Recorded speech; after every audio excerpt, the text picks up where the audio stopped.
et pour aider au mieux les réfugiés. Les ministres européens de l'Intérieur se sont réunis en urgence aujourd'hui à Bruxelles, et ce afin d'organiser au mieux l'accueil des Ukrainiens, notamment à l'aide d'un statut particulier, Agathe Cherki. Oui, alors il ne s'agirait pas d'octroyer directement un statut de réfugié aux personnes qui arrivent, mais plutôt de leur accorder un titre de séjour temporaire, donc un titre valable pour une période d'1 an, qui permettrait aux réfugiés de se loger, de travailler ou de bénéficier de soins de santé. C'est aussi un outil qui permettra de répartir les réfugiés ukrainiens entre les différents États membres en fonction des capacités d'accueil de chacun. Des financements pourraient aussi être mobilisés au niveau européen, mais alors pour que tout ça soit mis en place, il faudra d'abord qu'une majorité d'États membres donne un feu vert. Donc l'objectif de la réunion aujourd'hui, c'était avant tout de prendre la température. Certains ministres se sont demandé s'il ne fallait pas attendre encore un peu avant de mettre en place cette protection.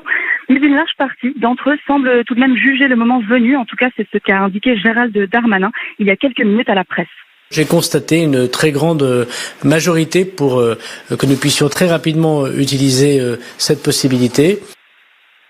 Les discussions donc vont se poursuivre ici à Bruxelles dans les jours à venir et une nouvelle réunion est d'ores et déjà annoncée pour jeudi. Agathe Cherki, correspondante d'Europe 1 à Bruxelles, et le Conseil de sécurité de l'ONU se réunira en urgence demain après-midi sur la crise humanitaire en Ukraine. Dans le même temps, l'Union européenne prend de nouvelles sanctions. Elle ferme son espace aérien aux compagnies russes. Elle va également financer la livraison d'armes et d'autres équipements à l'Ukraine, et ce pour la première fois de son histoire. Écoutez Ursula von der Leyen, présidente de la Commission européenne. Pour la première fois, l'Union européenne va financer l'achat et la livraison d'armes et d'autres équipements à un pays attaqué. C'est un moment décisif. Nous proposons une interdiction de tous les avions appartenant à des Russes, enregistrés en Russie ou contrôlés par des Russes.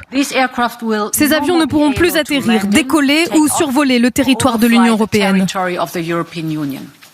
Deuxièmement, dans une autre mesure sans précédent, nous allons interdire dans l'Union européenne la machine médiatique du Kremlin. Les médias d'État Russia Today et Sputnik, ainsi que leurs filiales, ne pourront plus diffuser leurs mensonges pour justifier la guerre de Poutine et semer la division dans notre Union. Ursula von der Leyen, présidente de la Commission européenne. L'Union européenne annonce également que des sanctions seront prises contre la Biélorussie, accusée d'avoir aidé la Russie dans son offensive.